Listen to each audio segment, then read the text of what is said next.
बिना दहेज की शादी, तो आपका सवाल होगा कि इसमें ख़ास क्या है, अनोखा क्या है, नया क्या है। तो इसमें अनोखा जो रहने वाला है उसे जानकर आप उससे प्रेरणा ले सकते हैं, उससे सीख ले सकते हैं।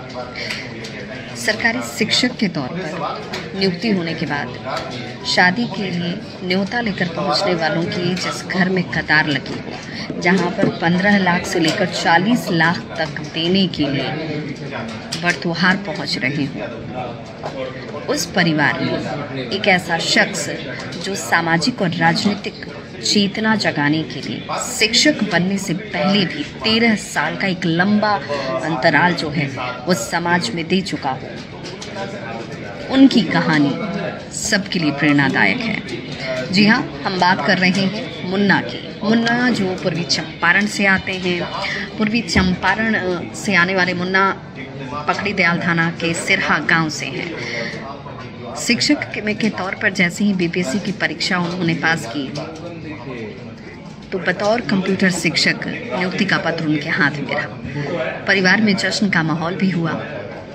सभी को इस बात की अब उम्मीद जग गई कि भविष्य बेहतर होगा, खूबसूरत होगा, क्योंकि सपने पूरे होंगे। एक शख्स जो प्रेरणा स्रोत बन गया, एक शख्स जो समाज में चेतना जगाने का काम कर रहा था, एक शख्स जो दहेज के खिलाफ अपनी आवाज़ को बुलंद कर रहा था और अपने जैसी ही सोच वालों को अपने साथ जोड़कर इसकी अलग को और मजबूत कर रहा था, वो शख्स मुन्ना अपने लिए अपने जीवन में एक ऐसी ही जीवन साथी की तलाश में भी था जो कि सोच बिल्कुल मुन्ना से मिलती जुलती रखती हो।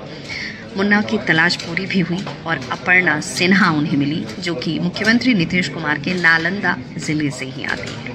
अपर्णा की खासियत बस इतनी नहीं है कि उनकी सोच मुन्ना से मिलती है, उनकी खासियत ये भी है कि वो कन्याकुमारी से लेकर काठमांडू तक की साइकिल यात्रा कर चुकी हैं, अपनी आवाज़ को जनता तक पहुंचा चुकी हैं, लोगों को सजग और जागरूक कर चुकी हैं। अपर्णा और मुन्ना की मुलाकात जो है वो भी दिलचस्प है, जहां सामाजिक कार्यक्रम में दोनों एक दूसरे से मिलते हैं और फिर एक दूसरे से अपने विचारों के साथ जुड़ जाते हैं।